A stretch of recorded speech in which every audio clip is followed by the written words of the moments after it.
तरह से धर्म और जाति पूछ करके घटना हुई और अभी चुनाव हुआ था, लोग रिलैक्स में थे कि वहां, तो ये इतना,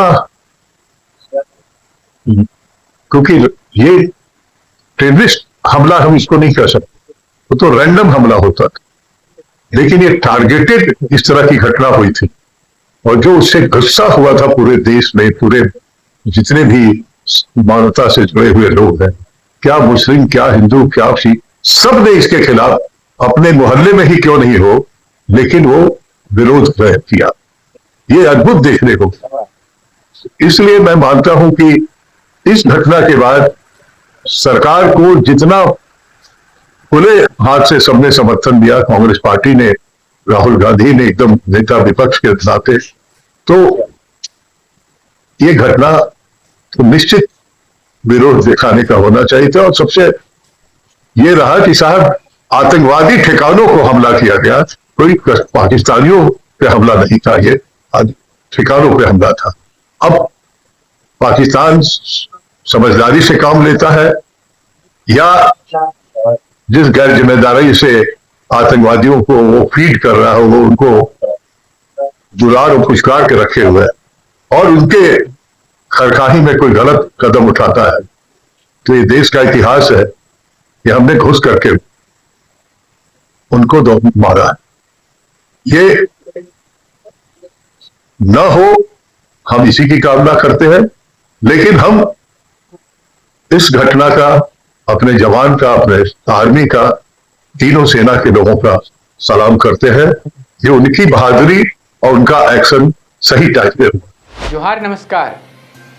खबरें जो रहती हैं चर्चा में, खबरें जिस पर बातें होती रहती हैं, कुछ नवीनतम ताजा खास खबरों में से कुछ खबरों पर आइए नजर डालते हैं।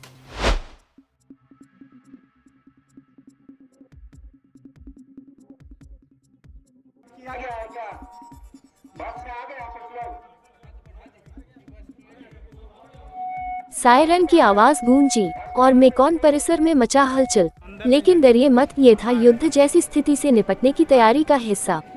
रांची में शुरू हुआ मॉक ड्रिल, एक बड़ा अभ्यास जिसमें दिखी सुरक्षा एजेंसियों की चुस्ती और तैयारियों की झलक। रांची के मेकॉन में इस मॉक ड्रिल के जरिए राजधानी को आपातकालीन स्थितियों के लिए तैयार किया जा रहा है। जिला प्रशासन पहले से अलग था। उपायुक्त मंजूनाथ भजंत्री ने डोरंडा के लोगों से अपील करते हुए कहा, ये सिर्फ एक अभ्यास है, घबराने की कोई जरूरत नहीं। इस ड्रिल का मकसद है नागरिक सुरक्षा और आपदा के समय एजेंसियों के बीच तालमेल को मजबूत करना। गृह मंत्रालय, भारत सरकार के ऑपरेशन अभ्यास के तहत इस मॉक ड्रिल का आयोजन किया गया। तो जब अगली बार बजे सायरन, समझ जाए सिस्टम कर रहा है तैयारी। आपकी सुरक्षा के लिए देखते रहिए SEN न्यूज झारखंड।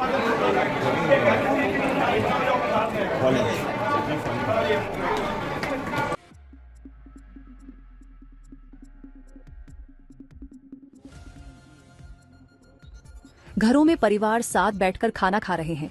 शहर की गलियों में बच्चों की हंसी गूंज रही है। बाजारों में चहल पहल बनी हुई है।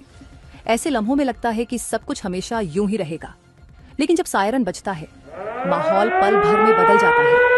भारत की सुरक्षा सिर्फ सीमाओं पर नहीं, हमारे घरों से शुरू होती है, हम सबके साथ। जैसे ही सायरन बजता है, माहौल पल भर में बदल जाता है। सुनाई दे, बिना देर किए कदम उठाए, सभी लाइट्स, पंखे और इलेक्ट्रॉनिक्स बंद कर दें, पर्दे गिराए, खिड़कियां बंद करें। एक छोटी सी रोशनी भी दुश्मन को संकेत दे सकती है। ये डरने की बात नहीं, बल्कि जागरूक रहने की पहचान है। ये हमारी उस ताकत का हिस्सा है जो हमें सुरक्षित रखती है।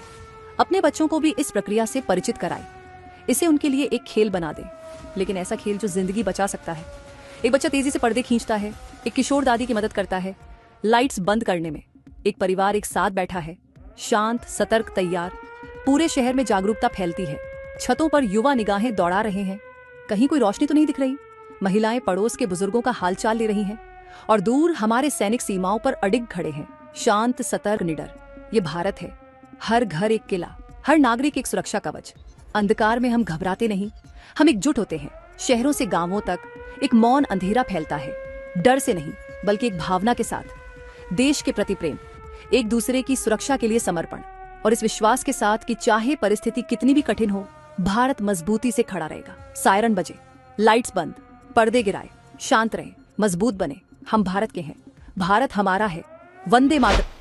तो कैसी लगी आपको हमारी ये खबर, ये हमें कमेंट बॉक्स में लिखकर ज़रूर से बताएं। और ऐसे ही नवीनतम ताज़ा अपडेट्स, खास खबरों से रूबरू बने रहने के लिए बने रहें हमारे संग। कैमरा के पीछे से मेरा सहयोग कर रहे अजय महतो, आनंद चौहान और युगल किशोर भगत के साथ मैं विजयदत्त पिंटू, रांची।